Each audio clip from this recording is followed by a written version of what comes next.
অখিল পরাৎপর ভক্তবৎসল সর্বজীবের আশ্রয়, অকারণ করুণা বরুণালয় শচীনন্দন শ্রী শ্রী নদিয়া বিহারী শ্রী গৌরহরি, পতিত উদ্ধারণ পরম পাবন পতিত তারণ প্রেম চিন্তামণি দাতা শিরোমণি, পরম কারণে পরম দয়াল অক্রোধ পরমানন্দ শ্রী শ্রীলনিতাই চাঁদের মহন কম্পায়, শ্রী শ্রী গন্ধার বিকাগিরিধারীর অহৈতুকী করুণায়,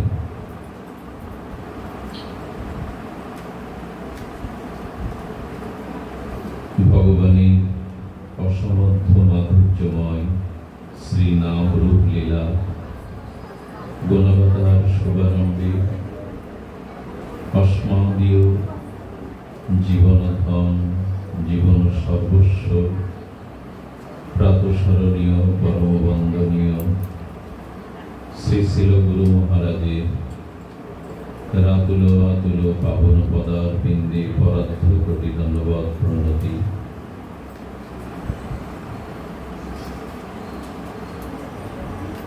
পূর্বে ব্যাসাসন অলঙ্কৃত করে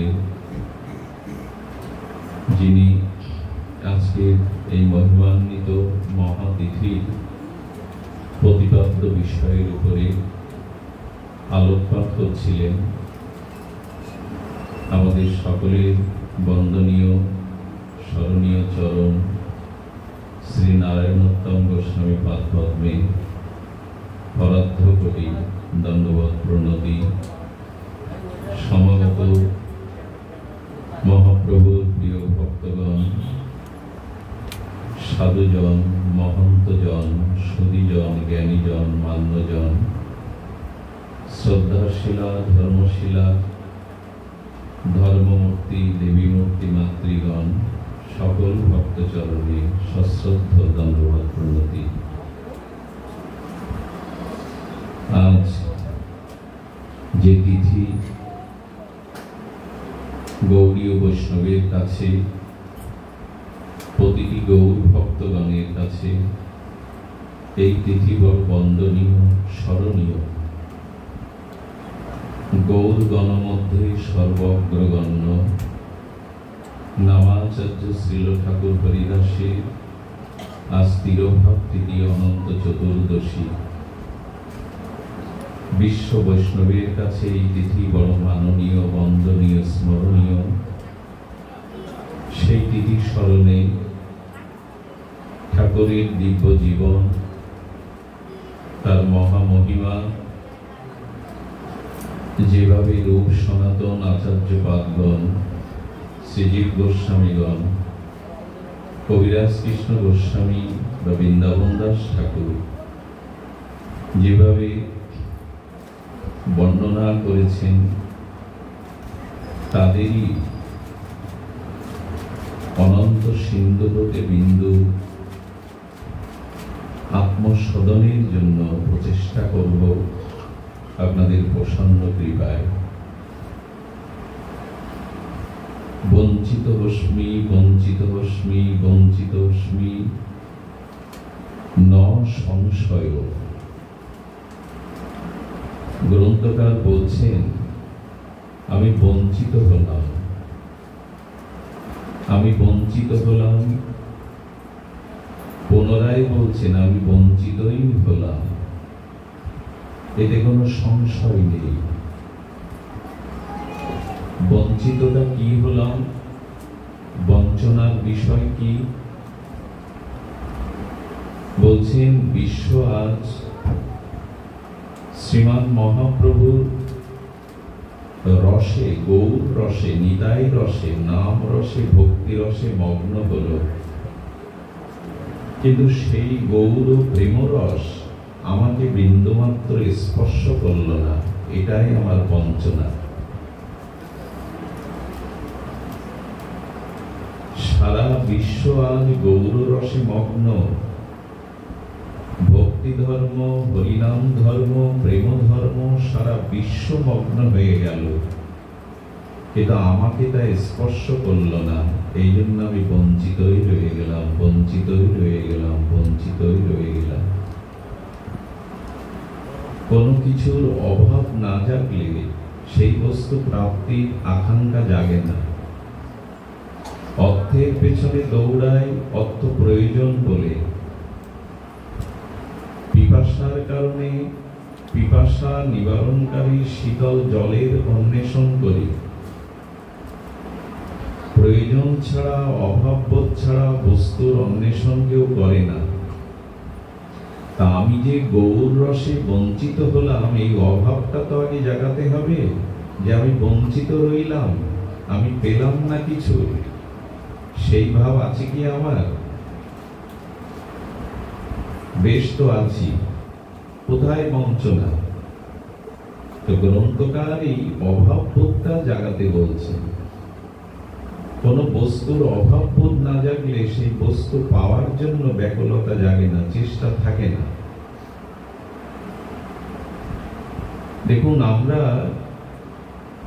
শ্রীগুরু চরণ আশ্রয় করেছি, কিন্তু গুরুদেব আমাকে কি দিলেন?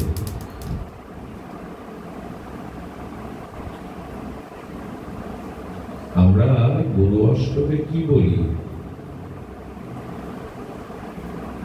সেখানে আমরা প্রার্থনা করছি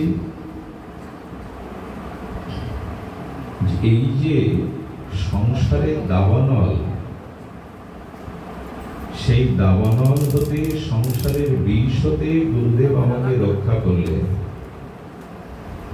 সংসার দাবানল লীলো লোকত্রাণায় কারুণ্য ঘন ঘনত্তম প্রাপ্তস্য কল্যাণ গুণার্ণবস্য বন্দে গুরু শ্রী চরণারবিন্দ। কোলাহলের মধ্যে থাকলে, অন্যমনস্ক থাকলে নিতে পারবেন না। ধ্যান দিন। আমি অমৃত ভেবে সংসারে বিষয় বিষ পান করছিলাম। আচ্ছা, যার জ্বর হয় সেই জ্বরের অপত্যগুলো তার ভালো লাগে, তেঁতুল, টক, ওইগুলো সে বেশি খেতে চায়। শিশুর জ্বর হয়েছে, সে কাঁচা আমড়া হাতে তুলে নিয়েছে খাবে বলে, মা জননী এসে তা কেড়ে নিল। কেড়ে নিলে কি আর সন্তান শুনবে? কাঁদতে থাকবে। মা তখন মিঠাই দিলেন, খেলনা দিলেন, যা তার ক্ষতি করে না, আনন্দ দেয়। ঠিক আমরাও সংসারে কামনা বাসনা রূপ যৌবন ভোগের বিষ পান করছিলাম, কিন্তু ভাবছি অমৃত। জড়গ্রস্ত রোগী যেমন ওগুলি মনে করে আস্বাদন, তেঁতুল, টক, তেমনি আমরা বিকারগ্রস্ত, আমাদের বিষয় ভালো লাগে, ভগবত ভজন ভালো লাগে না। তো এই বিষয় বিষ পান করছিলাম। গুরুদেব কি করলেন? গুরুদেব বলেন, ওটা খাস না, ওটা বিষ, ওটা বিষয়। ওটা কেড়ে নিয়ে আমাকে অমৃত ধরিয়ে দিলেন। সেই অমৃতই হলো হরিনাম আর হরিকথা। বিষয় খাস না, এটা বিষ। উনি ধরিয়ে দিলেন হরিনামামৃত, কথামৃত। তারপরেও তো আমি খেতে চাই না। এই জন্য গুরুদেব জোর করছেন, বাবা একটু হরিনাম কর, বাবা একটু হরিকথা সাধু সঙ্গে শ্রবণ কর, জোর করছেন। এই ঘুমাচ্ছেন, তখন ঘুমায় না। আমার সামনে কেউ ঘুমালে এখান থেকে উঠে যেতে হবে। আমি কাল সারা রাত জেগেছি, ভোরবেলা বাড়ি গেছি। আমার ঘুম বেশি প্রয়োজন আপনাদের থেকে। সামনে যদি কেউ ঘুমান, উঠে যাবে। পড়া হয়ে গেল না? কি বলছি? গুরুদেব জোর করছেন, আরে বাবা একটু হরিনাম কর, সাধু সঙ্গে যা। দড়ি খুঁটো গাভীর মতো এক জায়গায় আবদ্ধ থাকিস না। একটু মাঝে মাঝে দড়ি খুঁটো কেটে গরুগুলো ওই জঙ্গলের দিকে, বনের দিকে দৌড়ে চলে যায়। তো মাঝে মাঝে কামনা বাসনা সংসারের দড়ি খুঁটি টেনে একটু সাধু সঙ্গে যা, হরিনাম কর, হরিকথা শোন। কারুণ্য ঘন ঘনাত্তম। করুণা করে গুরুদেব দিলেন, কিন্তু বঞ্চিতই রইলাম। হরি নামে রুচি হলো না, আর হরি কথাতে অভিরুচি নাই, হরি কথাতে পিপাসা নাই। আসতে হয়, এলাম, বসলাম, শুনলাম, কিন্তু মনন নাই। হরিকথা শ্রবণ করে তখনই কল্যাণ হবে যখন হরিকথা শ্রবণের পর মনন করবে। আমাদের যেটা হয়, শ্রবণ হয়, অনুষ্ঠানে আসা হয়, পরে মনন হয় না। যার মনন হয় তিনি তরে যান, তিনি রক্ষা পান, তিনি জন্ম মৃত্যু অভিশাপ থেকে নিষ্কৃতি পান। এই মননটা হলো, আপনি হরিকথা শ্রবণে গৃহে গেলেন, গিয়ে হরিকথাটা পুনঃজাগরণ করে চিন্তা করতে থাকলেন। সেই চিন্তা, সেই বিচার থেকে একটা সিদ্ধান্ত হলো, এবার থেকে এটা বাদ দিয়ে, এই অভ্যাসটা বাদ দিয়ে এটা ধারণ করব। দুগ্ধ অম্লযোগে ঘোল হলো, কিন্তু ঘোল সারা জীবন পাত্রে রেখে দিলে মাখন উঠবে না, ওটা মন্থন করতে হবে। সরিষায় তেল আছে, তেল পাওয়া যাবে না, ওটা পেষণ করে মাড়াই না করলে। আখে রস আছে, ওটা রেখে দিলে শুকিয়ে যাবে, নষ্ট হয়ে যাবে, পেষণ করে রস নিষ্কাশন না করলে। এ আর আমরা বুঝেছি, হরিকথা শুনলাম, প্রসাদ পেলাম, খুব ভালো বলেছে, ব্যাস, পরে আর মনন নেই। বলে যারা হরিকথা শুনে মনন করে না, হরিকথা কোনো কাজে আসবে না, তাদের আসবে না মানে ভালো লাগবে, কিন্তু নিজের কল্যাণ বা উদ্ধার হবে না। এই পাঠের পরে বাইরে গিয়ে আধা ঘন্টা আবার শুনবেন, কি বিষয় শুনলে 90% লোক গুছিয়ে বলতে পারেন। অথচ 5 বছর আগে কে তাকে অপমানযুক্ত কথা বলেছে এটা তার মনে আছে, সে বলেনি। তারপর ওইটা সে মনন করে, ও আমাকে এই কথা বলেছিল, এটা ও মনন করে, চিন্তা করে, এই জন্য বলেনি। এই হলো দুর্দশা। হাজার হাজার লক্ষ লক্ষ মানুষ আসছে, খুব বেশি কাজ হচ্ছে না, মনন করে না। আরে ঘোলটা তো মন্থন করো, না হলে মাখন উঠবে কোথায়?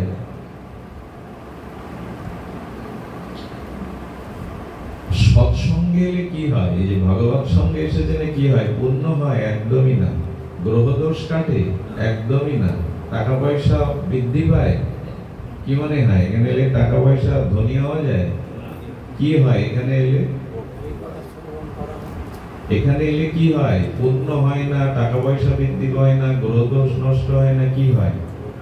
বলে এখানে যখন আপনি এসেছেন, আজ যখন হরিকথা শুনে ফিরে যাবেন, যেটা হয় সেটা আপনি অন্য মানুষ হয়ে ফিরে যাবেন।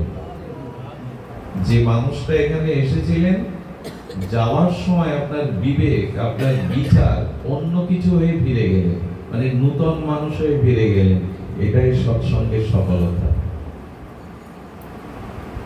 তার মানে যে কথাটা আপনি শুনলেন, আপনার বিবেকের এবং বিচারের দ্বারা আপনি নূতন একটা ধারণা পেলেন, চিন্তা পেলেন, নূতন মানুষ। এটা হয়তো না যে মানুষ হয়ে এসেছিলাম ওই মানুষ হয়ে ঘরে ফিরে গেলাম। একটা বিচার বদলায়, বিবেক বদলায়, সেটা যদি না বদলায় আমাদের ক্রিয়া হবে না। আকাশে ফুল কখনো ফুটবে না, বন্ধা নারীও মা হতে, বালি মাড়াই করলে তেল বেরোবে না, আর জল মন্থন করলে মাখন উঠবে না। তো মন্থন না করলে, মনন না করলে, আচরণ না করলে, আর যদি বিচার বিবেক না জাগান, কোটি জন্মেও হবে না। আমাদেরও হয় না। আমাদের বললে একটু ভুল হলো, বলতে হবে আমার হয় না। তো এখন আমরা এসেছি ঠাকুর হরিদাসের মহিমা শ্রবণের জন্য। শুনছি তো বহু বৎসর ব্যাপী, এখানে প্রতি বছর ছোট আকারে বৃহৎ আকারে হয়, সবখানে হয়। কাল আমরা সারা রাত ব্যাপী পাঠ বাড়িতেই করলাম, সেখানে তো 20-30 হাজার ভক্তগণ দেশ দেশান্তর থেকে এসেছেন। আজ আমরা ঠাকুর হরিদাসের মহামহিমা শ্রবণের আগে আপনাদের একটু অনুরোধ করব, নিদ্রা না গিয়ে অলসতা না করে হরিকথা সজাগ হয়ে শুনুন, বিচার বিবেক দিয়ে শ্রবণ করুন। কারণ একটা সুযোগ এসেছে, ভগবান কৃপা করে বহু জন্মের পুণ্য সঞ্চিত হলে তবে হরিকথা শোনার ভাগ্য দিয়ে দেয়। সেটা পেয়েছেন, কাজে লাগান। অন্ধকারে কি প্রয়োজন হয়? কি প্রয়োজন হয়? আমরা একটু সহজ আলোচনা করি, বিনিময় করি। অন্ধকারে প্রয়োজন হয় আলো। তেমন আমাদের সামনে খুব অমাবস্যার ঘোর অমানিসার অন্ধকার। অন্ধকারটা হলো কোনটা আমার কল্যাণ, আমার প্রকৃত মঙ্গল, এটা আমি বুঝতে পারছি না, এটাই অন্ধকার। আমার কিসে পরম মঙ্গল হবে, আমার কিসে পরম কল্যাণ হবে, অন্ধকারে যেমন বস্তুকে দেখতে দেয় না, ঠিক রাস্তায় সাবলীল ভাবে চলা যায় না, তেমন আমাদের সামনে অন্ধকারটা হলো আমার মঙ্গল কিসে হবে, আমার কল্যাণ কিসে হবে, এটা বুঝতে পারছি না আমরা। তো সেটি জানানোর জন্য মহাপ্রভুর অবতরণের ৩৫ বছর পূর্বে মহাভাগবত ঠাকুর হরিদাস এসেছিলেন আলো দেখাবার জন্য। কি দেখাবার জন্য? আমরা অন্ধকারের জীব, আমরা আমাদের কল্যাণ মঙ্গল জানি না, এটা দেখাবার জন্য তিনি আলো স্বরূপ এসেছিলেন। তো সেই ঠাকুর হরিদাসের চরিত্র থেকে আজ আমরা সেই দিব্য আলো, চিন্ময় আলো গ্রহণ করব, যাতে আমার জীবনের লক্ষ্য পথে আমি পৌঁছাতে পারি। সেই প্রথম আলোটা কি?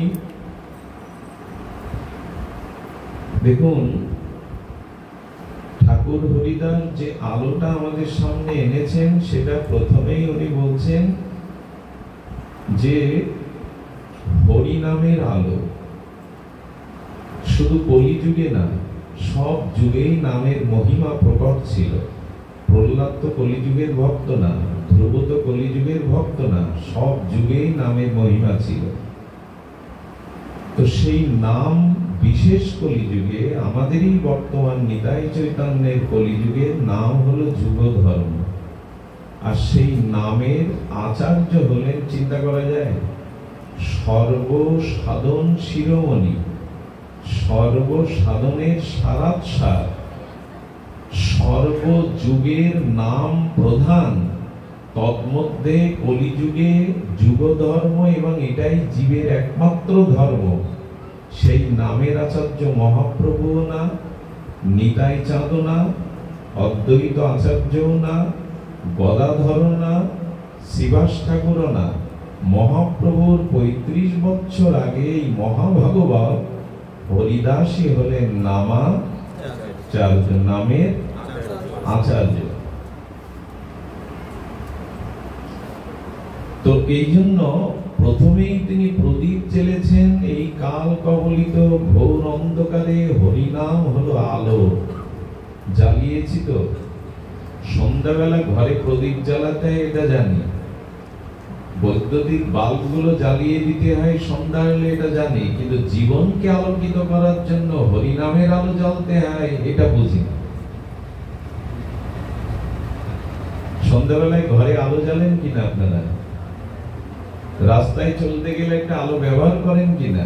কিন্তু জীবনকে, এই মনুষ্য জীবনকে আলোকিত করবার জন্য যে হরিনামের আলো, সেটা আমরা ৩ লক্ষ নাম নিত্য নিতেন। ১৬ মালা কজন নেন? এখানে হাত উঁচু করতে বললে কষ্ট পাবেন, লজ্জা পাবেন। ৩ লক্ষ আর কোথায় ১৬ মালা। এটা ছোটবেলা থেকে শুনে এসছেন যে এই যুগে হরিনাম ছাড়া কোনো গতি নাই।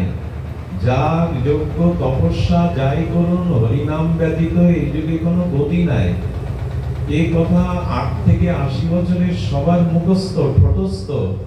কিন্তু এর মধ্যে ১৬ মালা জপ করেন কে? যদি হাত তুলতে বলি, তবে এখানে ৫০% মানুষ। আপনারা যথাযথ স্বাক্ষর করতে পারবেন না যে আমি 16 মালা নিত্য জপ করি।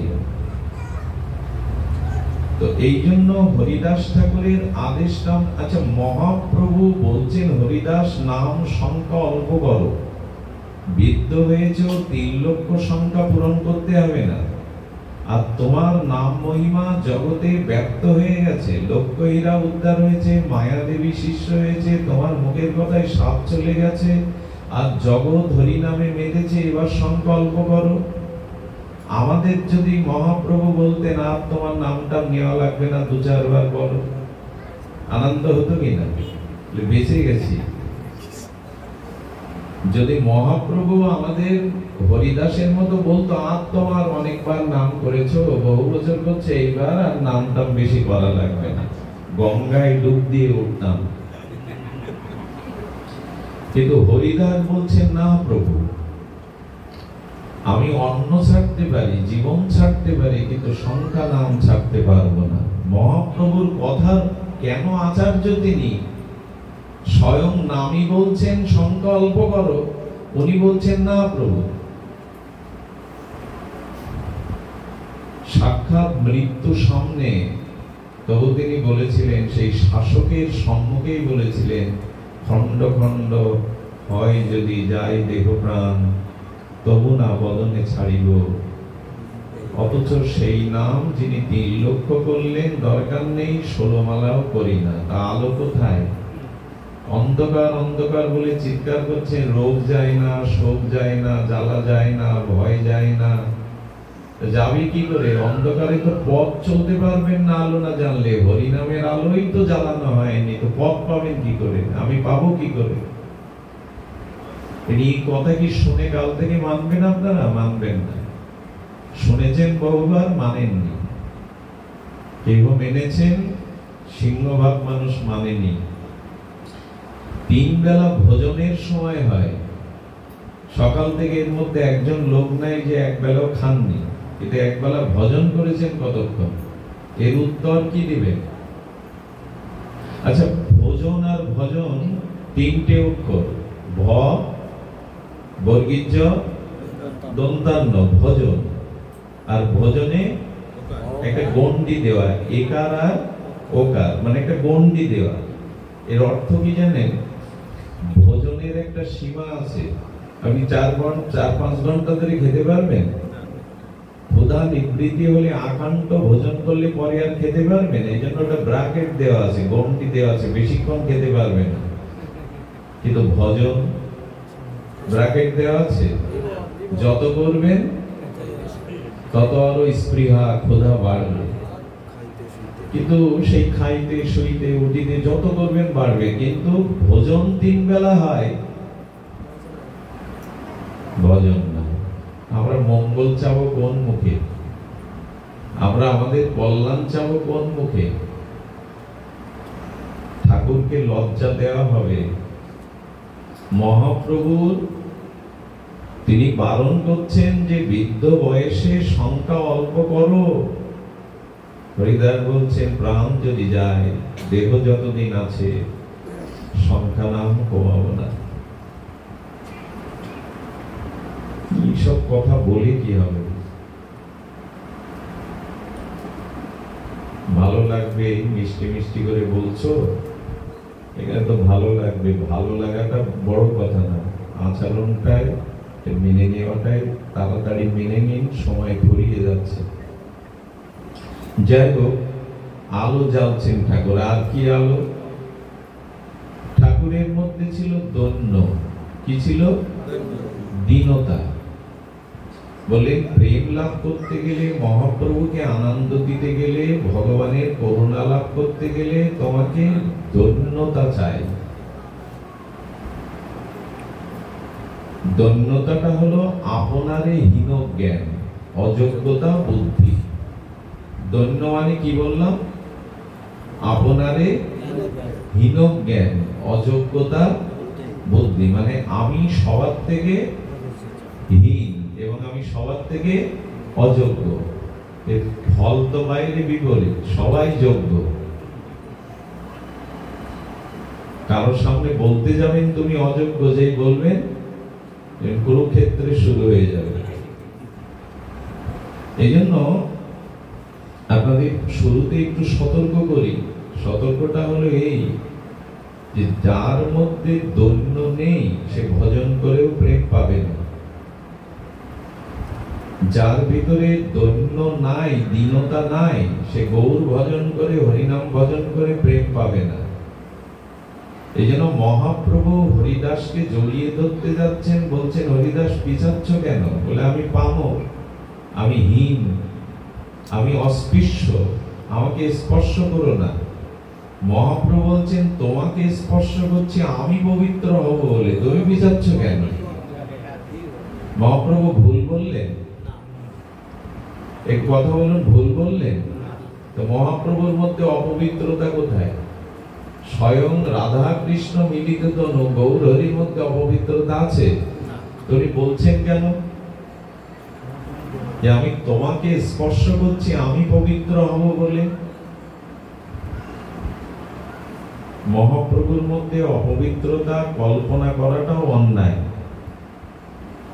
উনি প্রেম দিয়ে গড়া, রাধারানীর ভাবকান্তি দিয়ে গড়া। ওনার প্রেম এমন যে হিংস্র ব্যাঘ্র হিংসা বলে প্রেম পেয়ে গেল, সাপগুলো প্রেম পেয়ে গেল। তো ওনার মধ্যে অপবিত্রতা কি? মহাপ্রভু বোঝাতে চাইছেন হরিদাস তোমার মধ্যে যে দীনতা বা নামে নিষ্ঠা আছে ওটা আমার নাই, এটাই আমার অপবিত্রতা। তোমার মধ্যে যে দীনতাটা আছে সেই দীনতা, আমি প্রতিদিন জগন্নাথ দর্শন করি, তাই না? মহাপ্রভু কি করেন প্রতিদিন? জগন্নাথ দর্শনে। হরিদাস কোনদিন জগন্নাথ দর্শনে? আমাদের সনাতন গোস্বামী কোনদিন যাননি। মানে ব্রাহ্মণ, জগতের অন্যতম শ্রেষ্ঠ পণ্ডিত, কিন্তু উনি জগন্নাথ দর্শন করতে যেতেন না। মহাপ্রভু যে সনাতন জগন্নাথ দর্শনে এসো না কেন? একদিন নিমন্ত্রণ করেছে যে পথ ঘুরে গেছে, 5 মিনিটের পথ ঘুরে গেছে, 1 ঘন্টা বালুর দিয়ে পা গুলো পুড়ে গেছে, তো ওই পথ দিয়ে এলে কেন? বলে সামনে দিয়ে আসতে গেলে ভক্ত বা জগন্নাথের সেবকদের গায়ে যদি আমার ছায়া পড়ে, গায়ের বাতাস পড়ে, আমি তো অস্পৃশ্য, আমি তো পাপী, ওদেরকে অপবিত্রতা করা হবে, তাই ওই পথে। সনাতন গোস্বামী বলছেন।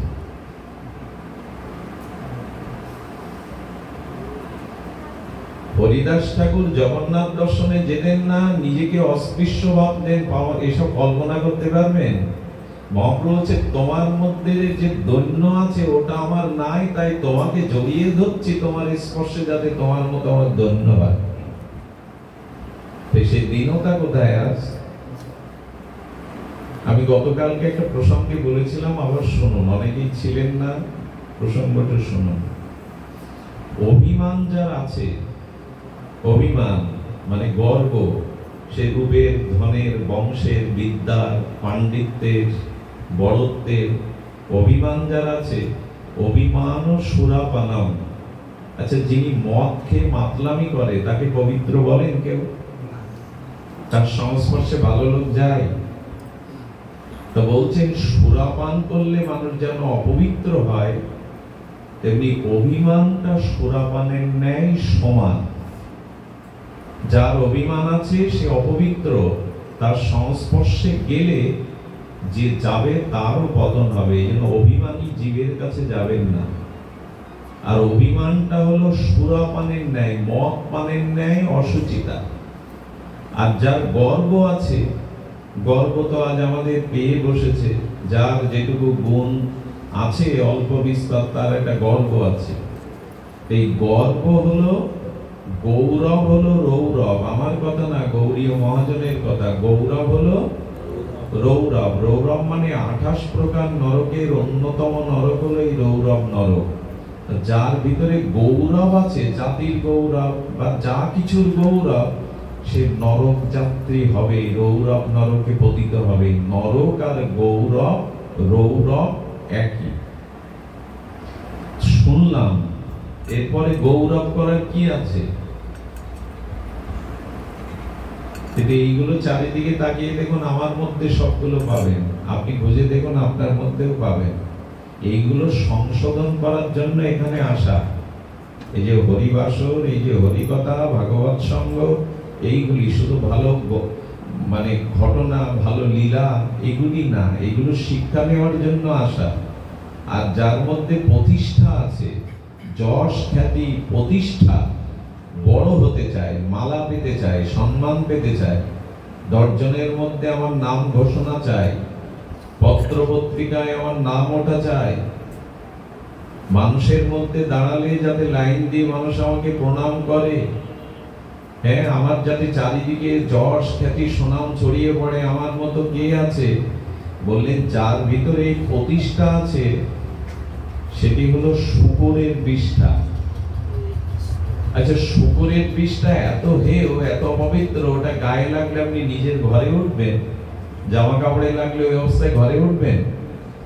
শূকরের বিষ্ঠা এ জাতীয় হেয় পদার্থ গায়ে লাগলে আপনি নিজের ঘরে ওঠেন না, তা প্রতিষ্ঠারূপ শূকরের বিষ্ঠা যার হৃদয়ে মাখানো আছে সে মন্দিরে যাবে কি করে, ঠাকুরের কাছে যাবে কি করে? ঘরেই তো ওটার যোগ্যতা হারিয়ে ফেলে।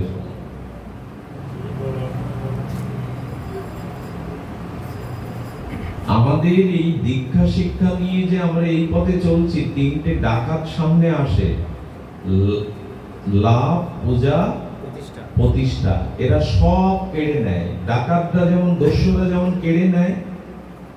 আপনি 6 মাস জন কেটে টাকা রোজগার করে জঙ্গল দিয়ে যাচ্ছেন, তস্কর বাটপাড় এসে কেড়ে নিল, হাই হাই করতে হলো। তার মানে এই ভজন পথে লাভ, পূজা, প্রতিষ্ঠা, এই তিনটি হলো ডাকাত, তস্কর, এরা সব কেড়ে নেয়।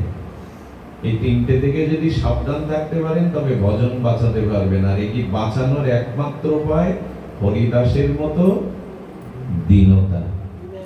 শুয়ে পড়লে উছুর লাগে, শুয়ে থাকলে উছুর লাগে। আচ্ছা, মাটিতে শুলে পতনের ভয় আছে? তো কথা বলতে হবে, পতনের ভয় আছে? খাটে শুলে স্বপ্নেতে গড়াতে গড়াতে পড়ে যেতে পারেন, কিন্তু মাটিতে যার শয় সে পড়বে কোথায়? তো যিনি দীনতা আছে সে পড়বে কোথায়? তার ধ্বংস নেই, সে পড়ে না। দীনতাটা কি বললাম? আপনারে হীন জ্ঞান, আমার থেকে হীন কেউ। যেমন হরিদাস ঠাকুর কি বললেন? আমি অস্পৃশ্য, পামর, হীন জাতিতে জন্ম মোর, নিন্দ কলেবার। আমার এই শরীরটাও নিন্দনীয়, হীন জাতিতে জন্মেছি, শরীর নিন্দনীয়, আমি অস্পৃশ্য, আমি পামর। হরিদাস ঠাকুর বানিয়ে বানিয়ে বলছেন না মন থেকে বলছেন কথাগুলো? এই জায়গায় আসতে পেরেছি। তাহলে কি হরিদাসের কি নিলাম? এত হরিদাস হরিদাস, এত মাতামাতি কি নিলাম? দৈন্যতাই নিলাম না তো হরিদাসের কি নিলাম? আলো জানলেন উনি, আমি সেই আলোই পথ দেখলাম না, তো হলোটা কি? এই জন্য বলছেন দীনতা আনো, দৈন্যতা আনো, অভিমান, গর্ব, গৌরব, প্রতিষ্ঠা, লাভ, পূজা, এগুলি যদি না ছাড়তে পারো এই রাজ্যে কিছু পাবে না। যারা যত এটা ছাড়তে পেরেছে সে হরিদাসের মতো ততদিন কৃপা পেয়েছে। আমাদের গৌড়ীয় বৈষ্ণবদের দিকে তাকিয়ে দেখুন, ওদের অভিমান নেই, সবাই রূপ সনাতন রামকেলিতে মহাপ্রভুর দর্শনে গেছেন। আমার ভাগ্য হয়েছিল বেশ কিছুদিন ভারতবর্ষে একটু হরিকথার সৌভাগ্য হয়েছিল, রামকেলিতে গিয়েছিলাম। ওইখানে রূপ সনাতন রাতের অন্ধকারে মহাপ্রভু কাছে 4 দিন ছিলেন। মহাপ্রভু যে তমাল বৃক্ষটার তলে দাঁড়িয়েছিলেন তার চরণ চিহ্নটা ওই পাথরের উপরে এখনো আছে, যেখানে উনি বসেছিলেন, চরণ রেখেছিলেন, এটা নিভৃত স্থান। তো ওইখানে রূপ সনাতন দর্শন করতে গিয়ে 2 গাছি ঘাস, তারা মুখে দন্তে 2 গাছি ঘাস ধারণ করে অনেক দূরে দাঁড়িয়ে আছেন। ঘাস কারা নেয়? যারা পশুরা। অর্থাৎ রূপ সনাতন জানাচ্ছেন আমরা পশু, আমাদের কৃপা করো। এই হলো আমাদের রূপ সনাতন আচার্যগণের জন্য, হরিদাসের জন্য, যেটা আমাদের মধ্যে অভাব। দৈন্য না হলে হবে না। দৈন্য থাকলে আপনি পড়বেন না, শুয়ে থাকলে ওচড় লাগবে না, আর মাটিতে শুয়ে থাকলে পড়ারও হয়নি। যার দৈন্য আছে সে প্রেম পাবে। আসুন আমরা হরিদাসের কিছু তাত্ত্বিক আলো জ্বালি। এই আলোগুলোই নেওয়ার জন্যই কষ্ট করে এসেছেন। আলোগুলো জ্বালুন, হৃদয়ে প্রদীপ করুন। হৃদয়টা প্রদীপ, আর শ্রদ্ধাটা হলো সলিতা, ভক্তিটা হলো তেল, আর জ্ঞান হলো আগুন। এই আলো হৃদয়ে জ্বালুন, তাহলে অন্ধকারে পথ পাওয়া যাবে। তো ঠাকুর হরিদাসের মহিমা বলতে গেলে আমরা এইটুকু আজ আস্বাদন করব। হরষে বিষাদে প্রভু ভক্তে বিদায় দিলা, হরিদাস নির্জানের একটি বয়ারের একটি অংশ। আচ্ছা, হরিদাস ঠাকুরের এই যে নির্জান, এই যে তিরোধান বা তিরোভাব লীলা, এটি আনন্দের না বিরহের? একটু আনন্দের না বিরহের? বলে দুটোই। বলে দুটোই কি একসাথে থাকে? আনন্দ আর বিরহ একসাথে থাকে? আনন্দ এবং দুঃখ এটি একসাথে থাকে কি? হরিদাস ঠাকুরের নির্জান বা তিরোভাব, এই দুটোই, এই পয়ারটা শুনছেন না? হর্ষে বিষাদে প্রভু ভক্তে বিদায় দিলা। হর্ষে মানে আনন্দে, আর বিষাদে মানে দুঃখে। হরিদাস নির্জানে দুটোই একসাথে। দুটো একসাথে যুগপৎ কেমন করে থাকে? দিনে রাত হয়, রাতে দিন হয়, সূর্য ওঠে। তো একসাথে আনন্দ আর বিরহ থাকে কি করে, এটাই জানবো আমরা। কিছু কিছু বিষয়বস্তু আছে এর মধ্যে দুটোই থাকে। যেমন উদাহরণটা ঠিক যথার্থ নয়, তবু কিছুটা বুঝবার জন্য উদাহরণটা আমরা আনছি। আপনার মেয়ের বিয়ে আছে, মেয়ের বিবাহ সুসম্পন্ন হওয়ার পরে কাল সকালে যখন মেয়ে বিদায় দিচ্ছেন, কাঁদছে কারা? মেয়ের পিতা মাতা, পরিবার বর্গ, মেয়েটাও কাঁদছে। ওই একই বিবাহে বর বা বরপক্ষের বাড়ির লোকজন আনন্দ পাচ্ছে যে নতুন বধূ আজ। বিবাহ তো একটাই, এক পক্ষ আনন্দ পাচ্ছে আর এক পক্ষ। আবার দেখবেন পিতা মাতা কাঁদছে বটে, মেয়েটি কাঁদছে বটে, কিন্তু ভেতরে একটা নূতন আশা, নূতন আনন্দ কাজ করছে। নারী জীবনের সার্থকতা, শ্বশুরালয়ে যাব। আনন্দ বিরহ একসাথে থাকে কিনা? আচ্ছা, আরেকটা দৃষ্টান্ত দেখুন। পৃথিবীতে সব থেকে বেদনা হলো গর্ভ যাতনা। মা যখন সন্তান প্রসব করে, এর থেকে বড় যাতনার জগতে ওই সন্তান প্রসব করার যে যাতনা, ওই সাথে একটা আনন্দ মিশানো থাকে মায়ের মনে, যে আমি সন্তানের মুখ আজ দেখবো। আনন্দ বেদনা একসাথে থাকে কিনা? যেমন ঠাকুর হরিদাসের নির্জানটা, এটা বিরহ এবং হর্ষ দুটোই একসাথে। কোনটা বিরহ কোনটা আনন্দ, সেটা আপনাদের প্রতিপাদ্য বিষয়ে আলোচনা। একটু তো বোঝা গেল যে বিবাহেতে এক পক্ষ একই তো ক্রিয়া, বিবাহ একই সাথে আনন্দ এবং বেদনা উপলব্ধি হয়। হরিদাস নির্জানে শব্দ দিয়েছেন কবিরাজ কৃষ্ণ গোস্বামী, হরিদাসের বিজয় উৎসব যে কইল, কি বলছেন? হরিদাসের চলে যাওয়াটা কি বললেন? বিজয় উৎসব। উৎসব কি নিরানন্দের হয়? উৎসব আনন্দের হয়। তবে প্রভু কাঁদছেন কেন? ভক্তগণ চোখের জলে ভাসছে কেন? ওই যে আনন্দ আর বিষাদ, হর্ষ এবং বিষাদ একই সাথে।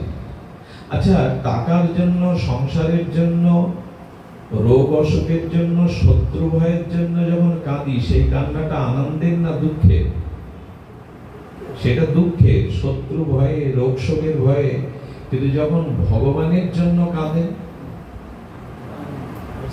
যখন কৃষ্ণ বলে কাঁদেন, গড়াগড়ি দেন, সেটা কি দুঃখের না আনন্দের? কেন? ওখানে তো চোখের জল আছে, তখন সেটা পরম আনন্দের। হৃদয়টা পরম আনন্দ দেখা যায়। ঠিক একই জিনিস আজকে হরিদাসের বিজয়োৎসব কেন? যে মানুষ এই ধরার ধুলিতে ভূমিষ্ঠ হলো, অর্থাৎ জন্মগ্রহণ করলো, তিনি যদি মনুষ্য জীবন সার্থক করার জন্য দীনতা, দৈন্যতা আর সদ্গুরুর চরণ আশ্রয় করে ভক্তি ধর্ম যাজন করেন, মহাপ্রভু নিতাই চরণের সমর্পিত করে হরিনাম ভগবত ভক্তিকে গ্রহণ করে এই মনুষ্য জীবনকে সফল করে এই জন্ম মৃত্যু অভিশাপ হতে মুক্ত হয়ে ভগবানের শাশ্বত চিরন্তন নিত্য গোলক বৃন্দাবনে চলে যান, যেখানে গেলে আর জন্ম মৃত্যু চক্রে কর্মফল ভোগ করতে আসতে হবে না। এটা বিজয় উৎসব না নিরানন্দের উৎসব? তো হরিদাস আজ কোথায় যাচ্ছেন? শ্রী ভগবানের নাম নিতে নিতে মহাপ্রভু চরণ বুকে নিয়ে শ্রীকৃষ্ণ চৈতন্য বলতে বলতে বৈষ্ণবের চরণধুলি অঙ্গ মাখতে মাখতে হরিদাস কোথায় যাচ্ছে? এটা নিরানন্দ, এটা আনন্দ। তেমনি আপনার আমার জীবনেও ওই মৃত্যুরূপ দুঃখটাও আনন্দের হবে যদি ভগবানের কাছে ফিরে যাওয়ার মতো সাধন ভজন করে ভগবানকে স্মরণ করতে করতে মহাপ্রভুকে স্মরণ করতে করতে চলে যাবে। তখন এই মৃত্যুটাই হবে বিজয় উৎসব। আমাদের হবে তো হরিদাসের মতো হৃদয়ে ধরিব তোমার ও কমল চরণ,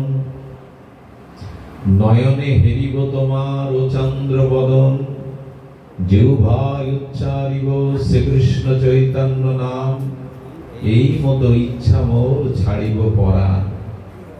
প্রভু আমার চোখটা হবে ভ্রমর, আর তোমার বদনটা হবে পদ্ম কমল।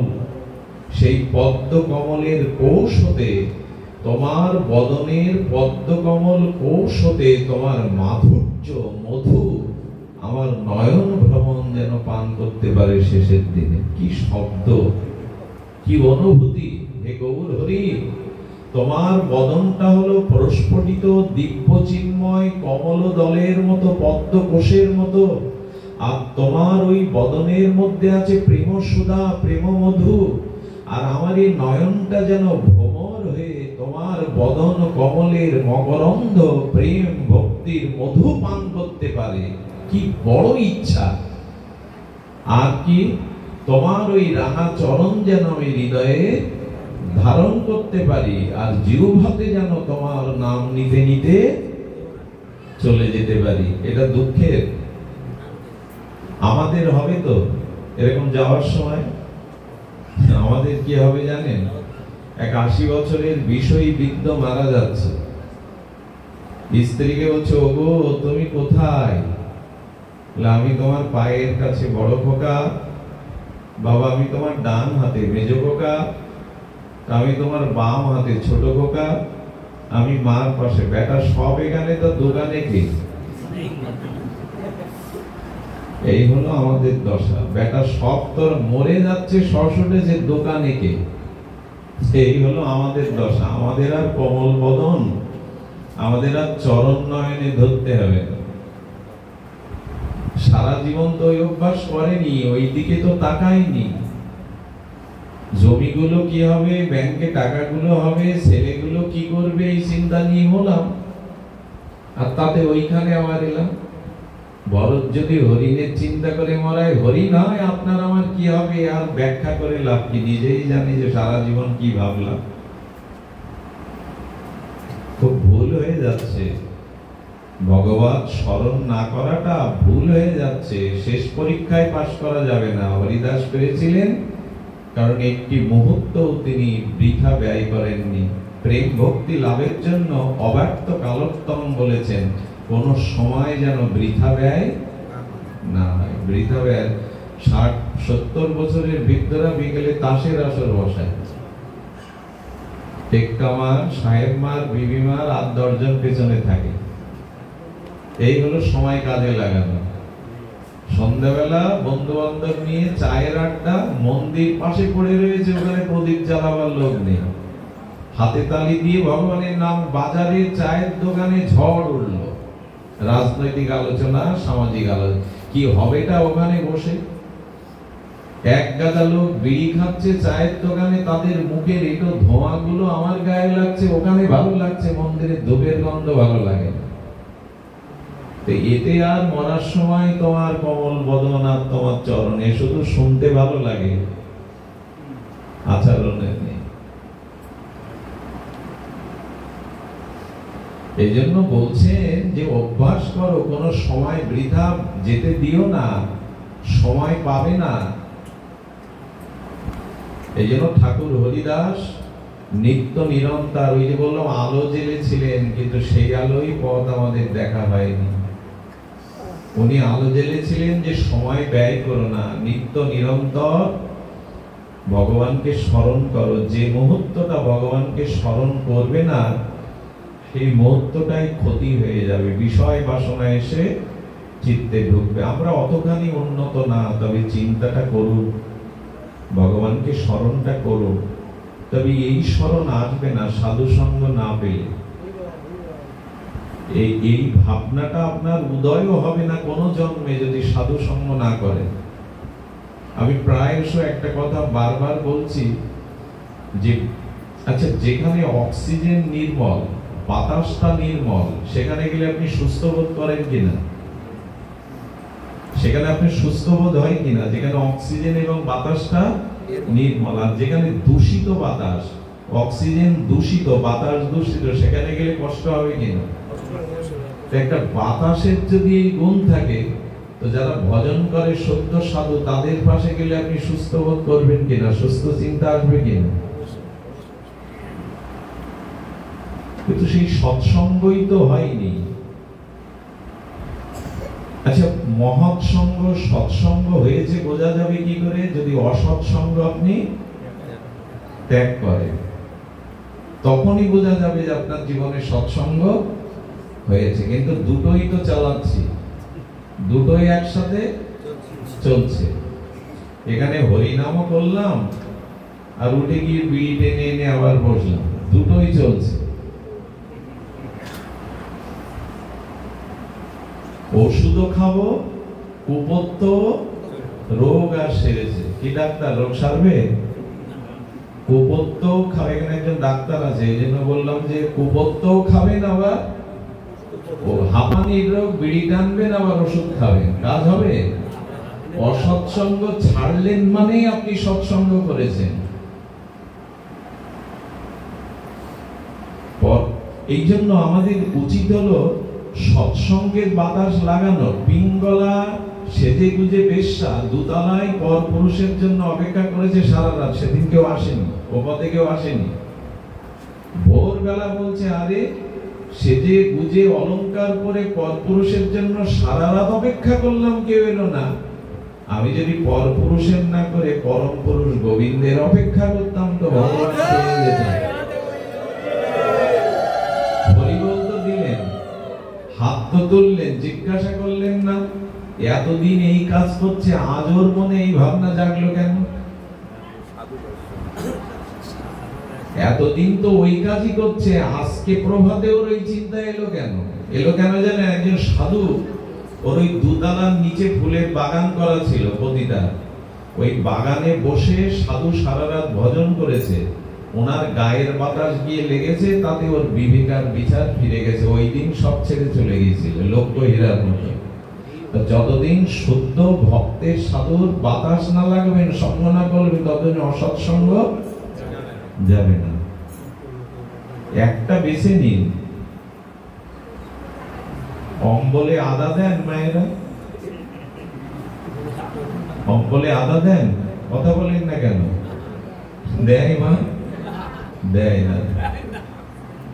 আমরা অম্বলে আদা দেওয়া লোক।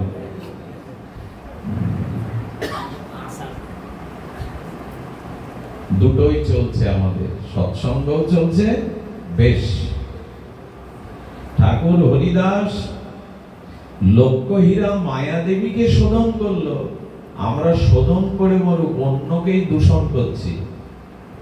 আমরা শোধন হওয়া পড়ে মরুক, অন্যকেই দূষণ করছি।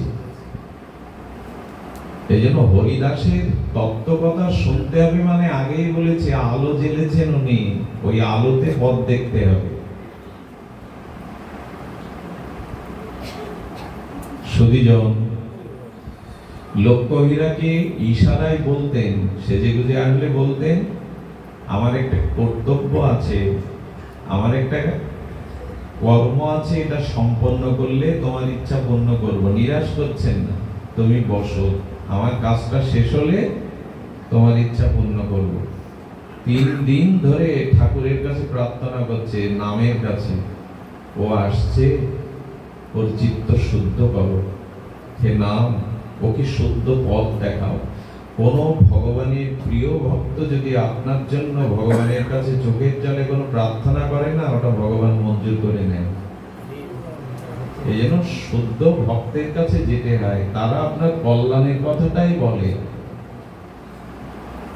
সুধীজন, এই জন্য হর্ষে বিষাদ কেন? মনুষ্য জন্ম পেয়ে, সদ্গুরুদেবের কৃপা পেয়ে, হরিনামের মতো মহা প্রেম ধর্ম পেয়ে, বৈষ্ণবের শিক্ষা পেয়ে, শাস্ত্রের জ্ঞান পেয়ে, তুলসীর মতো ভক্তিদাত্রী পেয়ে, গঙ্গার মতো পাপ মোচন করা স্রোতস্বিনী হরি চরণামৃত পেয়ে, ভগবানের অধরামৃত প্রসাদ পেয়ে, নবদ্বীপ ধাম পেয়ে, বৃন্দাবন ধাম পেয়েও যদি নিজের উদ্ধার না করতে পারি, তবে জীবনে মরাটা উৎসব ব্যর্থ হয়ে। ভগবান বলছেন এত সুযোগ দিয়েছিলাম, গুরু রূপে, শাস্ত্র রূপে, বিবেক রূপে, প্রসাদ রূপে, চরণামৃত রূপে, তুলসী রূপে, গীতা রূপে, ভাগবত রূপে, সাধু রূপে, গঙ্গা রূপে, ধাম রূপে, কোনটাই কাজে আসেনি তোমার। তা আমি আর কি করতে পারি তোমার জন্য? যা করতে পারি তা ওই আবার শুকর কুকুরে যেতে হবে, আবার গাছ গাছালি হিংস্র জীব জন্তু কুলে যেতে হবে, কিছু করার থাকবে না। আমি তো চেয়েছি ওটা। মৃত্যুর সময় চিন্তাটাই পরবর্তী কারণ আছে। আপনি ছবি তুলতে গেছেন, তো ছবি যেই ফ্লাশ পড়বে, আপনার নাকে মশা বসেছে, নাক কুঞ্চিত করলেন, ওই সময় ফ্লাশ উঠে গেল, আপনার নাক কিন্তু কুঞ্চি। ছবিতে গিয়ে বললেন ফটোগ্রাফার, এই ছবি আমার নিব না, কারণ আমার নাক তো কুঞ্চিত না। ফটোগ্রাফার কি বলবে? আগেকার ফটো তুলতে গেলে কি বলতো? রেডি, 1 2 এরকম বলতো, মনে হয় আমরাও তুলেছি। তো ওই সময় যদি আপনি নাক কুচকান, তো সেই দোষ কি ক্যামেরা, ফটোগ্রাফারের? ও তো সতর্ক করেছে। ভগবান বলছেন মৃত্যু আসছে, মৃত্যুর সময় আমাকে স্মরণ করলে আমাকে পাবে। এই কথাটা তো গীতায় বলে দিয়েছি, সাধুমুখে বলে দিয়েছি, কাজে লাগাওনি। তো এখন ছবি যা উঠেছে তাই উঠেছে, আমার দোষ কোথায়? আমি তো সতর্ক করেছিলাম। মৃত্যু যে আসছে, আপনার যে সময় ফুরিয়ে আসছে, 4-5টা সংকেত দেয় ভগবান। অনেকে এরকম বলে, আচ্ছা আমার আয়ু ফুরাচ্ছে, এটা যদি ভগবান আগের থেকে একটু সংবাদ দিত, একটু জানিয়ে দিত, তাহলে একটু আগে থেকে শুরু করতাম, বলে না মানুষ। দশরথ একদিন আয়নার সামনে গেছে। কে গেছেন? মর্যাদা পুরুষোত্তম রামচন্দ্রের পিতা দশরথ। দশরথ দর্পণে প্রতিদিন আয়নার সামনে যেতে হয়। গেলে আয়না কিন্তু আমাদের ভুল দেখায় না, যা ঠিক তাই। আপনি কোনো অপরাধ করে আয়নার সামনে দাঁড়াবেন, ও কিন্তু ভেতর থেকে বলবে আজ তুমি অপরাধ করেছো। আয়না কখনো কারো মিথ্যা বা ভুল। আয়নার আরেক নাম বিবেক। আয়নার আরেক নাম কি? বিবেক। বিবেক যেমন আমাকে ভুল শোনায় না, আয়নাও ভুল দেখায় না। এই জন্য সবাই আয়না দেখে। আয়না দেখে, কিন্তু বিবেক রূপ আয়নায় নিজেকে দেখে না, করছিটা কি, করণীয়টা কি। তো দশরথ দেখতে গিয়ে দেখে কানের কাছে চুলগুলো, মানুষের চুল পাকে কোথায়? প্রথমে। কেন আর জায়গা পায়নি? কানের কাছে চুল পাকে কিনা, এটা একটা তো কারণ থাকবে, কোন কাজের পেছনে একটা কারণ আছে। কানের পাশে পাকবে কেন? বলে শুনি কি দিয়ে আমরা? চোখ দিয়ে, কান দিয়ে শুনি। তো কানের কাছে চুল পেকে ভগবান বললেন প্রথমেই নোটিশ পাঠালাম, সময় ফুরিয়ে আসছে, এবার সতর্ক হও। আমরা এত চালাক, বললাম তোমারও নোটিশ ফিরিয়ে দিলাম, চুল কালি করবো। এত এই মানুষ আমরা এত চালাক আর চতুর বলেই তো ভগবানকে ফাঁকি দিই। দশরথ ভাবলো আমার আর রাজত্ব করা উচিত নয়, রামকেই আমি রাজা করে বা তপস্যা করব। সিদ্ধান্ত নিলেন, উনি নিলেন, কিন্তু আমরা চুল কালি করলাম। চোখে দেখতে পাচ্ছি না, যদি কমে যাচ্ছে, ওই একটা সংকেত। অনেকে এখন সোনার দাঁত লাগায়, যাদের টাকা আছে। তো সব বদলাবো। মাইকেল জ্যাকসন তো পুরো শরীরটা প্লাস্টিক সার্জারি করে কালো ঢেকে দিয়েছিলেন, কিন্তু মৃত্যু এড়াতে পারেননি। এই জন্য এইসব তালমাল করে লাভ নেই। সংকেত উনি পাঠাচ্ছেন, সতর্ক হন, সতর্ক হন, মৃত্যু আসছে, সময় আসছে, সতর্ক হন। এই জন্য সর্বদা হরিদাস ঠাকুর কোন সময়কে বৃথা ব্যয় করেননি। এই জন্য সুধীজন, হর্ষে বিষাদ। আর বিষাদটা কি? বিষাদ হলো আজ মহাপ্রভু কাঁদছেন, গৌর ভক্তগণ কাঁদছেন, এক আনন্দ পাচ্ছেন ভেতরে, আর কাঁদছেন হরিদাস।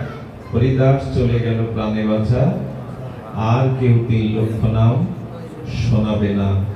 আর তোমার মতো চরিত্র, তোমার মতো দৃষ্টান্ত জগতে আর হবে না।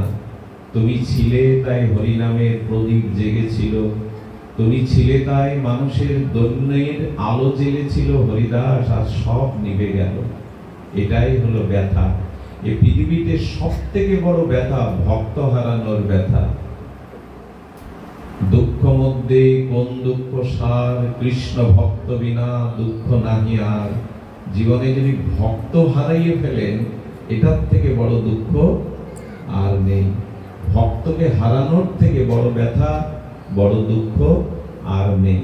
আমি আজ গতানুগতিক আলোচনা করছি না, ঠাকুর হরিদাসের তাত্ত্বিক কিছু বিষয় তুলে ধরছি, যদি আমরা কিছু কুড়িয়ে নিতে পারি। আলো জ্বালছেন, যদি অন্ধকার দূর করতে পারি।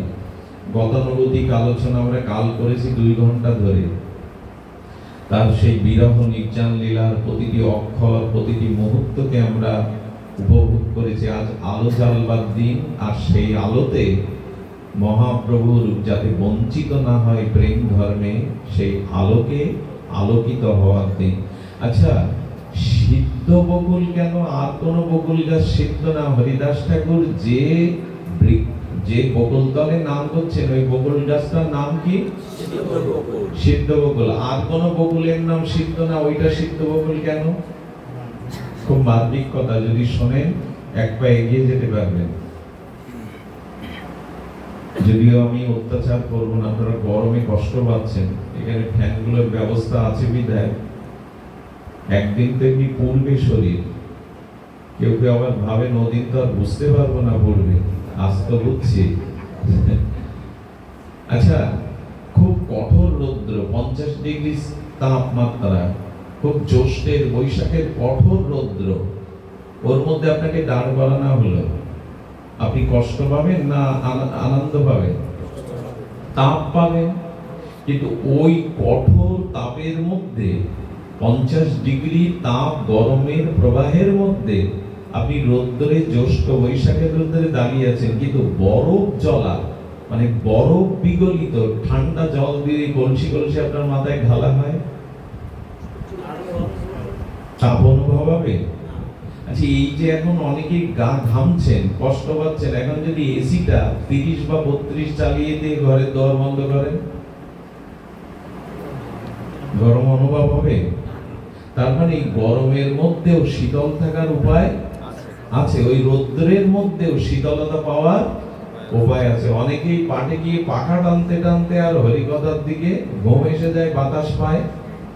তা বলছেন, রাধারানী তপ্ত রৌদ্রে আর গিরিরাজের শিলার উপরে উঠে গোবিন্দকে দর্শন করছেন। গোবিন্দ গোচারণ করতে এসছেন, রাধাকুণ্ডে দেখছেন। পদকথা বলছে, ও রাধা ঠাকুরানী, জ্যৈষ্ঠের রৌদ্রে পাষাণের উপরে তুমি দাঁড়িয়ে, তোমার পা পড়ছে না? এত সূক্ষ্ম কোমল পা তোমার, তোমার গায়ে এই তাপ লাগছে না? এই যে জ্যৈষ্ঠের তাপ, বলছে লাগছে না তো। গোবিন্দ দর্শনের অমৃত, কলসি কলসি অমৃত আমার দেহ মনে ঢালছে, এই জন্য আমার তাপ লাগছে না। তার মানে হরি কথাতে এই অমৃত বর্ষণ হচ্ছে, এতে কারো ও তো মুখে বলছেন, ও রাধারানী লাগছে না, আমাদের লাগে। বসা যায় এই গরমে? তব কথা অমৃতম তপ্ত জীবনম। গোপীগণ বলছেন এই তপ্ত জীবনে একমাত্র অমৃত তোমার কথা। তোমার কথাই হলো কলস কলস বরফ গলা জল ঢাললে আর তার বৈশাখের তাপ। হরি কথা হৃদয়কে শীতল করে। তো সিদ্ধ বকুল কেন, অন্য বকুলের নাম সিদ্ধ নয় কেন? আমি আগে বলেছি, আজকে খুব অনুষ্ঠানে একটি সার কথা এটা। দেখুন, লোহাকে আগুনের মধ্যে দিয়ে দিলেন, কর্মকাররা যেমন দেয়, তাতে কিছুক্ষণ ওই কয়লার আগুনের মধ্যে লোহাটা ফেলে রাখলে কি হয়? লোহাটার মধ্যেও আগুন প্রবেশ করে, তখন লোহাটাই ছোঁয়ালে আগুনের কাজ করে, তাই তো? তারপরে লক্ষ্য করুন, ছোটবেলায় খাতার নিচে 10 পয়সা 5 পয়সা দিয়ে উপরে আমরা ঘষতাম, তাতে রংবিহীন খাতার উপরে পয়সা করেছেন আপনারা? ওখানে রং নেই তো, কিন্তু ঘর্ষণ করতে করতে ওর মধ্যে প্রবেশ করলো। ওই ঠিক তেমনি ভক্ত যখন ভগবানের ভজন করে, ওই ভজন করতে করতে চারিপাশের যে পরিবেশে ইট কাঠ যা কিছু থাকে, ওই লোহা আগুনে দিলে যেমন হয়, ও হরিদাস ঠাকুর হরিনাম করছেন, সেই নাম প্রকাশ হতে হতে হতে গাছটাও সিদ্ধ হয়ে গেছে, চিন্ময় হয়ে গেছে। সিদ্ধ বকুল মানে ও সিদ্ধ হয়ে গেছে। বকুল গাছ সিদ্ধ হলো হরিনাম, হরিদাসের নামে, আমাদের দেহ সিদ্ধ হলো। এই জন্য চৈতন্য চরিতামৃতের একটি পয়ের আছে, ঈশ্বর স্বরূপ ভক্ত তার অধিষ্ঠান, ভক্তে হৃদয়ে সদা কৃষ্ণের। ভক্ত যখন ভজন করে তখন ভগবানের গুণগুলো ধীরে ধীরে বিন্দু বিন্দু আকারে ভক্তের মধ্যে। এই জন্য শুনে রাখুন, ভক্ত ভক্তি ভগবন্ত গুরু চতুর নাম বপু এক, ইঙ্ক পদ বন্ধন কিয়ে না শত বিঘ্ন অনেক। ভক্ত ভক্তি ভগবান আর গুরু নাম চারটে, কিন্তু তত্ত্ব এক। ভক্ত আর ভগবান আলাদা নয়, ভক্তি আর ভগবান আলাদা নয়। এই বিশ্বাসগুলো আমরা ভগবানকে মানি, ভক্তকে মানি না, তো হবে এটা কি? এগুলো এক। গুরুদেব, ভক্তি, ভক্ত, ভগবান এগুলো এক। এদের চরণ বন্দনা করো, তবে বিঘ্ন যাবে। আজকে বকুল গাছ সিদ্ধ হয়ে গেল। কি করে সিদ্ধ হলো? হরিদাসের দেহ যখন প্রভু তুললেন, তখন সিদ্ধ বকুল কেঁদেছিলেন, বিন্দু বিন্দু চোখের জল ফেলেছিলেন, আর বকুল ফুল হরিদাসের বুকে দিয়ে বলেছিল, ঠাকুর তুমি চলে যাচ্ছ, আজ বিদায় বেলা, চোখের জল ছাড়া আমার দেওয়ার কিছু নেই, কিন্তু আমি তো অনাথ হয়ে গেলাম, কে আমাকে নাম শোনাবে? আরে সিদ্ধ বকুল, বকুল সিদ্ধ হলো, আমার দেহ। এত তো হরিদাসের নির্যান শুনলেন, তো হলোটা কি? দেহ শুদ্ধ সিদ্ধ হয়ে গেল বকুল বৃক্ষে। মনে পড়ে রাধা কুণ্ডে মোদিও ছিল গুরু মহারাজের, যে বাবা যে কুঠিয়ায় বসে ভজন করতেন, একটি বড় ঘর, যাওয়ার সৌভাগ্য হয়েছে। তো ওইখানে একবার বর্ষনা প্রাতঃস্মরণী বিনোদ বাবা গিয়েছিলেন, অনেক আগে। কে গিয়েছিলেন? বর্ষনার প্রাতঃস্মরণীয় বন্দনীয় চরণ ছিল বিনোদ বিহারী দাস বাবাজি মহারাজ। বিনোদ বাবা গিয়ে দেখছেন চারিদিকে নাম ভেসে আসছে। উনি বলছেন, নাম তো বাবা জিউ ভাই করছেন, শব্দ করে করছেন না, তো নাম কোথা থেকে আসছে? বিনোদ বাবা বলছেন যে আমি দেখছি গুরু মহারাজ যে ঘরে বসে হরিনাম লীলা চিন্তন করছেন, ওই ঘরের ইট থেকে, কাঠ হতে, সমস্ত দেয়াল হতে স্পষ্ট শুনতে পাচ্ছেন ভগবানের নাম ধ্বনিত হচ্ছে। অর্থাৎ নাম নিতে নিতে ইট কাঠ গুলো, বকুল গাছগুলো সিদ্ধ হয়ে যায়, অথচ নাম নিতে নিতে আমার চিত্ত শুদ্ধ আজও হলো না। হিংসা, বিদ্বেষ, বাসনা এখনো হলো না। এই জন্য ওর নাম সিদ্ধ বকুল। হরিনামে বকুল বৃক্ষ সিদ্ধ হয়ে গেল। আমার দেহ, এই আক্ষেপ গুলোই আমাদের জানা দরকার। সদীবৃন্দ, বিলম্ব না করে আপনাদের বলতে বলতে এসেছি যে ঠাকুর হরিদাসের আরেকটি বিষয় আছে। তার মধ্যে ব্রহ্মা এসেছিলেন। তার মধ্যে এসেছিলেন কে? হ্যাঁ, প্রহ্লাদ মহারাজ। আবার উনি মহাপ্রভুর প্রিয় পরিকর। তিনজন একসাথে এক দেহে থাকতে পারে? উনি ব্রহ্মা, প্রহ্লাদ এবং মহাপ্রভুর নিত্য পার্ষদ, তিনটি তত্ত্ব একসাথে থাকা যায়? আচ্ছা, কাউকে যখন ভূতে পায়, দেখেছেন ভূতে পাওয়া কাউকে? ও যে কথা বলে, ও যে আচরণ করে, ও যে বলে, তাকে ওর কথা না ভূতের প্রেতের কথা? আছে কিনা জানি না, তবে আমি দেখেছি দু চারটে। কলসি নাকি মুখে করে নিয়ে যায়, ওটা অন্য সময় সে পারে না। বলে বাড়ি কোথায়? বলে তেঁতুল গাছে। বাচ্চাটাকে একটু শান্ত করুন। তো কি শুনছিলাম আমরা? কারো প্রতি ভূতের আবেশ যখন আসে, তখন তার মধ্যে দুটো ক্রিয়া হয়। ভূতেরও কাজ হয়, তারও ক্রিয়া থাকে।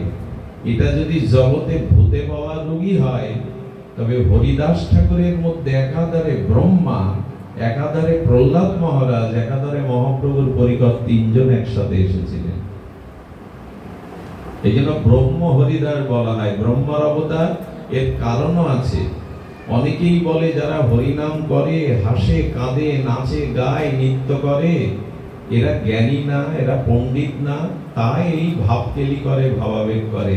কিন্তু ব্রহ্মা হলো আদি পিতা, ব্রহ্মা হলো বেদ বক্তা, ব্রহ্মা হলো ঋষিদের পিতা, ব্রহ্মা হলো আমাদের জীবেরও পিতা। ব্রহ্মা পিতা, ব্রহ্মা ব্রাহ্মণ, ব্রহ্মা সর্বজ্ঞ জ্ঞানী, বেদজ্ঞ জ্ঞানী। তিনি হরিদাস হয়ে জগৎকে দেখালেন, যা কিছু করো হরিনাম ছাড়া এই যুগে কিছু হবে না। এই জন্য ব্রহ্মা হয়ে এলেন। আর প্রহ্লাদ হয়ে এলেন কেন? প্রহ্লাদের ছিল করুণা। প্রহ্লাদ একবার নৃসিংহ ভগবানকে বলেছিল, প্রভু, এই জগতে যত অপরাধী, যত পাপী আছে, যারা নরক ভোগ করছে, তাদের সেই পাপ, অপরাধ, নরক ভোগ আমাকে দাও, ওদের তুমি উদ্ধার করো। এই কথা প্রহ্লাদ মহারাজ বলেছিলেন। এই হরিদাসের মধ্যে এই দন্যতা ছিল। তো হরিদাস যখন দেহ ছাড়লেন, কে কোথায় গেল? ব্রহ্মা গেল সত্যলোকে, প্রহ্লাদ গেল সুতল লোকে, আর নিত্য নবদ্বীপে চলে গেল হরিদাসের পার্শ্বদ দেহটা। যেমন আপনি বরফ দেখছেন, বরফটা গলে জল হয়ে কোথায় কি রূপ নিচ্ছে? বরফটা ছিল সাদা, একটা দলা, ওটা গলে কি হয়ে গেল? জল হয়ে গেল। তেমনি হরিদাস এই তিন জায়গায় মিশে গেলেন। এখন আমি আপনাদের অনুরোধ করব, সেই অনুরোধটুকু এই আজকে আমরা যেটা শুনলাম, দুটি কথা। এক, নিজের মধ্যে দৈন্য আনুন, দীনতা আনুন, আর দ্বিতীয়ত ভগবানের নামটাকে জীবনে স্মরণ করুন। অনেকেই বলে কি মালা করতে হবে, এর কোনো মানে আছে? আমি মুখে বলবো, আজকাল মানে হরিদাসের থেকে আপনি আমি বেশি, মহাপ্রভুর থেকে। মহাপ্রভু বলে সংখ্যা রেখে নাম করো। মহাপ্রভু কি বলছেন? সংখ্যা রেখে নাম করো, কারণ মুখে নিতে নিতে বিস্মরণ হয়ে যায়, ভুলে যায়। এই জন্য মহাপ্রভু বললেন একটা সংখ্যাপূর্বক হরিদাস নাম আমি আপনি বুঝে ফেলেছি। আরে মালা নেওয়া লাগবে কেন? লোক দেখানো লাগবে কেন? মনে মনে করবো। আর হরিদাসের থেকে, মহাপ্রভুর থেকে যদি বেশি বোঝেন, তুলসী কাঠের মালায় গুরুদেব প্রসাদী করে দিলে, ওই মালায় জপ করলে, ওটা বৃন্দা দেবী, বৃন্দা দেবী ভক্তি দিতে পারে। ওই জপের মালাটা রাসস্থলী, ওখানে সব গোপীগণ আপনাকে ব্রজপ্রেম দিয়ে দেবে। আর ওই যে মেশিন, যদি আপনি সবসময় না পারেন, তবে মেশিন বেশি দিন করবেন না, তাই হার্টের রোগ হয়ে যায়। ওই যে বারবার টিপতে হয় না, শব্দ হয়, ওইটা বেশি দিন ভালো না। এখন তো অফিস আদালতে যেতে গেলে যেখানে সময়, ওইটা হাতে করে মুঠোর মধ্যে করলেন, তবে বেশিক্ষণ না, তবে মালাই করবেন, যুক্তি খাটাবেন না। হরিদাসের থেকে বেশি বুঝতে গেলে ভুল হবে। গুরুদেবের প্রসাদী মালায় জপ করুন। আমি মনে মনে করি, লোক দেখানো করি না, এইসব বলিয়া উড়িয়ে লাভ নেই। মহাপ্রভুর নির্দেশ, মালাতে জপ করো, তুলসী কাষ্ঠের মালায়। অন্য সময় জিহ্বায় করো, কিন্তু মালা নিয়ে তোমাকে বসতেই হবে। সুধীজন, এইসব আচরণগুলো আমাদের মধ্যে ফিরে আসুক। তবে মহাপ্রভু আজকে, আচ্ছা, আজ পর্যন্ত আপনজন পিতামাতা আমাদের যাদের মারা গেছে, মৃত্যুর পরে ওই তেল হলুদের জল করে কেউ চরণামৃত করে পান করেছেন? একজন এখানে যারা আছেন করেছেন কেউ আজ পর্যন্ত? করে কি কেউ? মৃত ব্যক্তির পা ধোয়া জল চরণামৃত করে কেউ পান করে? কিন্তু আজ হরিদাসের পাদদক যারা পান করলো, তারা কৃষ্ণ প্রেম পেয়ে গেল। মহাপ্রভু বলছেন হরিদাসের পাদদক। মহাপ্রভু হরিদাসকে স্নান করাচ্ছেন আর বলছেন, হরিদাসের পাদদক যে পান করবে তার কৃষ্ণ প্রেম হবে। তার কি ওটা রক্ত মাংসের শরীর? তার কি ওটা রক্ত মাংসের মরা দেহ? চিন্ময় দেহ। আর সমুদ্রকে ডেকে বললেন, সমুদ্র তুমি তীর্থ ছিলে, কিন্তু হরিদাসের চরণ অভিষেকে আজ তুমি মহাতীর্থে রূপান্তরিত হলে। হরিদাস কি চরিত্র একবার দেখুন তো। যার চরণের জল চরণামৃত করে ভক্তরা পান করছে, মহাপ্রভু বললেন হরিদাসের পাদদাগ পান করলে তার কৃষ্ণ প্রেম হবে। কত বড় মহিমা নিয়ে এসেছিলেন। মৃত্যুর পরে পিতামাতার চরণ জল আমরা কেউ পা ধোয়ার পর পান করি না। হরিদাস কি ছিলেন? আজ আমাদের ভাগ্য, এই তিথিতে যারা এখানে আসতে পেরেছেন, হরিদাসের মহিমা আজকের দিনে, এই অনন্ত চতুর্দশীর দিনে দেখুন, অনন্ত নাগ, শেষ নাগ হরিদাসের গুণকীর্তনে বৃন্দাবন দাস ঠাকুরের চৈতন্য ভগবতের লেখনীতে বলছেন, হরিদাসের নির্জানে যারা, হরিদাসের বিরহ তিথিতে যারা হরিদাসের মহিমা সাধুমুখে শ্রবণ করবে, তারা অবশ্যই গৌর চরণে প্রেম পাবে, অবশ্যই তারা বৈকুণ্ঠ গতি পাবে।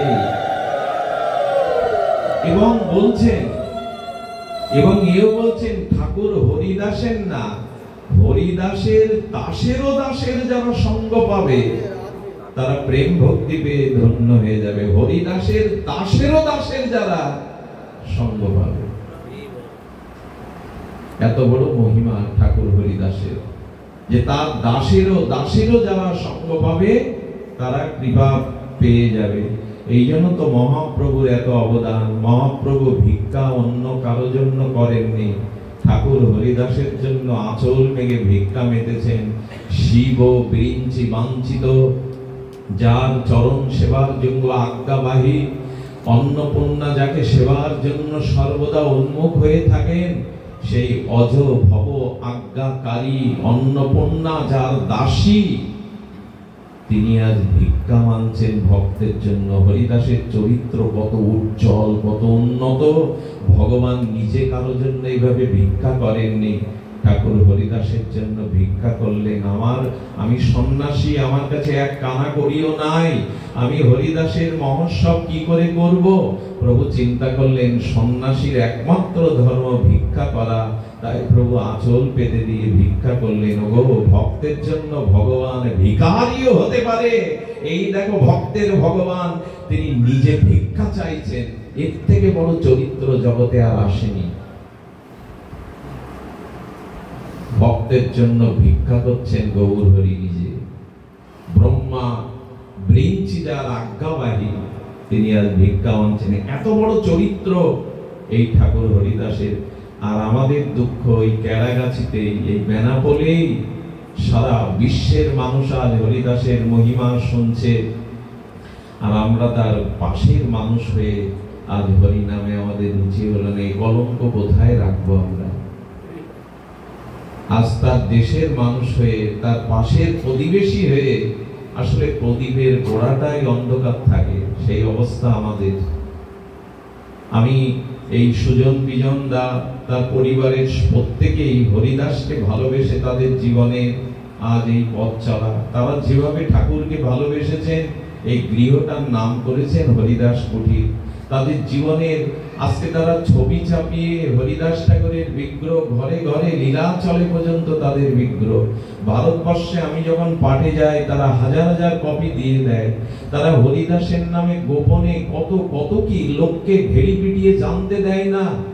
এই দুটি উৎসব তারা নানান প্রতিকূলতার মধ্যেও উৎসব আয়োজন করেন। কেন? হরিদাসকে যারা ভালোবেসেছে তারা ব্যক্ত হতে পারে না। হরিদাসকে যারা প্রাণ মন দিয়ে কিঞ্চিত অনুরাগ প্রীতি দিয়েছে তাদের হরিদাস অবশ্যই কল্যাণ করবেন, চিন্তা করবেন। আজ তারা এখানের লোক না, আজকে যাদের এই হরিদাস কুটির, যারা হরিদাসের বিগ্রহ ঘরে ঘরে প্রচার করছে, হরিদাসের নামে যারা আজকে প্রচার প্রসার করছে, তারা এই মাটিতে জন্মায়নি। অথচ আমরা যারা এখানে, আমি একবার বলেছিলাম আজ ঠাকুরের বিরহ তিথিতে কজন ঘরে প্রদীপ জ্বেলেছেন আপনারা?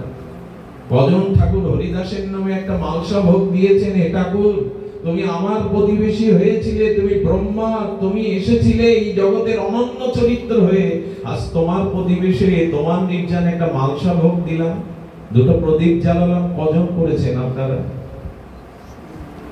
এটা ভালোবাসা বলে? বিবাহ বার্ষিকীতে কেক কাটেন, ছেলে মেয়ের জন্মদিন ঘটা করে পালন করেন, ভিডিও ছেড়ে দেন, মোবাইলে ছেড়ে দেন, তো ঠাকুরের আবির্ভাব জন্ম ভাবে কি করেন আপনারা? যদি বলেন তোমার প্রশ্ন জিজ্ঞাসা করার অধিকার আছে, আমি প্রশ্ন করছি না, বিবেকের কাছে জিজ্ঞাসা রেখে যাচ্ছি, আমাদের এটা করণীয় কিনা তার ঘরের লোক হয়ে, তার প্রতিবেশী হয়ে। এই জন্য এই তিথিগুলোকে মাননা করুন। এই তিথি অন্য দিনের মতো নয়। অনন্ত চতুর্দশীতে যারা হরিদাসের লীলা মহিমা শোনে তারা প্রেম ভক্তির অধিকার পেয়ে যায়। তার দাসের যারা সঙ্গ করে তারা ভগবানের ধাম প্রাপ্ত হয়। এটা বৃন্দাবন দাস ঠাকুর আশীর্বাদ করেছেন। মহাপ্রভু ভিক্ষা করে করে আজকে বর দিচ্ছেন। যারা কষ্ট করে এসেছেন মহাপ্রভুর বর নিয়ে ঘরে ফিরে যান এই আশীর্বাদ নিয়ে। মহাপ্রভু কি বললেন? প্রেমাবিষ্ট হইয়া প্রভু করেন বরদান। আপনাদের আজকে মহাপ্রভু নিজেই বরদান করছেন। শুনি ভক্তগণের জোড়ায় মনপ্রাণ। এমন বর দিচ্ছেন গৌরহরি যে শুনে ভক্তগণের মন প্রাণ জোড়াচ্ছে। কি বর দিচ্ছেন? হরিদাসের বিজয় উৎসব যে কইল। আপনার দর্শন মনে মনে করেছেন হরিদাসের যে এই যে বিজয় উৎসব, হরিদাসের বিজয় উৎসব যে কইল দর্শন, যে তারে নিত্য কইল, যে কইল কীর্তন। অর্থাৎ আজকের দিনে যারা নিত্য করলেন, কীর্তন করলেন, আর কি বলছেন না, তারে বালুকা দিতে যে করিল গমন, তার মহোৎসবে যে করিল ভোজন, অচিরে হইবে সবার কৃষ্ণ প্রেম প্রাপ্তি, হরিদাস দর্শনে ওই যে হয় শক্তি। মহাপ্রভু বর দিচ্ছেন আজকের দিনে যারা এই অনন্ত চতুর্দশীতে অপ্রকটের লীলাতে যারা ভোজন করলেন, নৃত্য করলেন, কীর্তন করলেন, হরিদাসের মহিমা শ্রবণ করলেন, অচিরেই মহাপ্রভু কি বলছেন? বর দিচ্ছেন অচিরেই হইবে সবার কৃষ্ণ ভক্তি প্রাপ্তি, হরিদাস দর্শনে ওই যে হয় শক্তি। মহাপ্রভুর বর। এই তিথি পালন করা উচিত কিনা, আসা উচিত কিনা, শ্রবণ করা উচিত কিনা?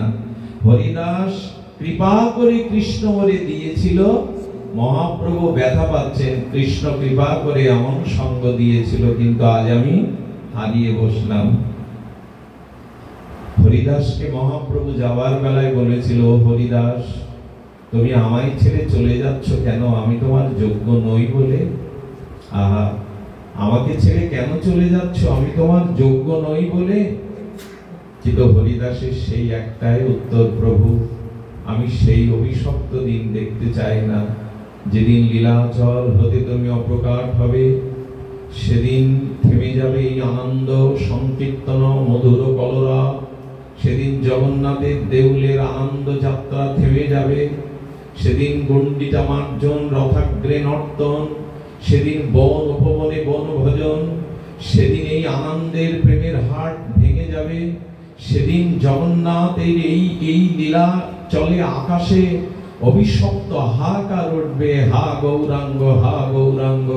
সেই অন্ধকার অভিশপ্ত দিন আমি দেখতে চাই না প্রভু। এজন্য তোমার আগে যেন আমি জগতে চলে যেতে চাই। গেলেন তাই ভগবানের ইচ্ছা আজ নত হলো, মাথা নত হলো, হরিদাসের ইচ্ছা পূর্ণ হলো। হরিদাসের এই বিজয় উৎসব যারা করেন, যারা পালন করেন, তাদের অচিরেই কৃষ্ণ ভক্তি হবে। কারণ হরিদাস আছিল পৃথিবী শিরোমণি, তাহা বিনা রত্নশল্য হইন মেদিনী। হরিদাস চলে গেল প্রাণে বাঁচা ভার, 3 লক্ষ হরিনাম কি শোনাবে আর। মহাপ্রভু সন্ধ্যার একটু আগে ভোজন করে আর গোবিন্দ দাসের কলার পাতা চিকানো কাঁথায় মহাপ্রভু মাথা রেখে কাঁদছেন আর বলছেন, যাও হরিদাস, তুমি চলে গেছো, আমিও তোমার পিছু পিছু আসছি। যে ভক্তের জন্য মহাপ্রভুও চলে গেলেন, আজ তারই নির্যান তিথিতে যাদের গৃহে অনুষ্ঠান হলো, তাদের অবশ্যই হরিদাসের কৃপা প্রাপ্তির দিন। আপনারাও যারা কষ্ট করে এসেছেন, আপনারাও যারা শ্রবণ কীর্তন আর হরিদাসের মহিমা এখানে আস্বাদন করলেন, আপনাদের অচিরেই মহাপ্রভুর বরে কৃষ্ণ প্রাপ্তি হোক, ভক্তি হোক। জয় নামাচার্য হরিদাস ঠাকুর কি জয়, শুভানন্দ চতুর্দশী তিথি কি জয়। আজকের এই ভগবতী অনুষ্ঠান সুধীবৃন্দ, আমার সুজন বিজনদা, তারা যে অনুষ্ঠানের আয়োজন করেছেন, তাদের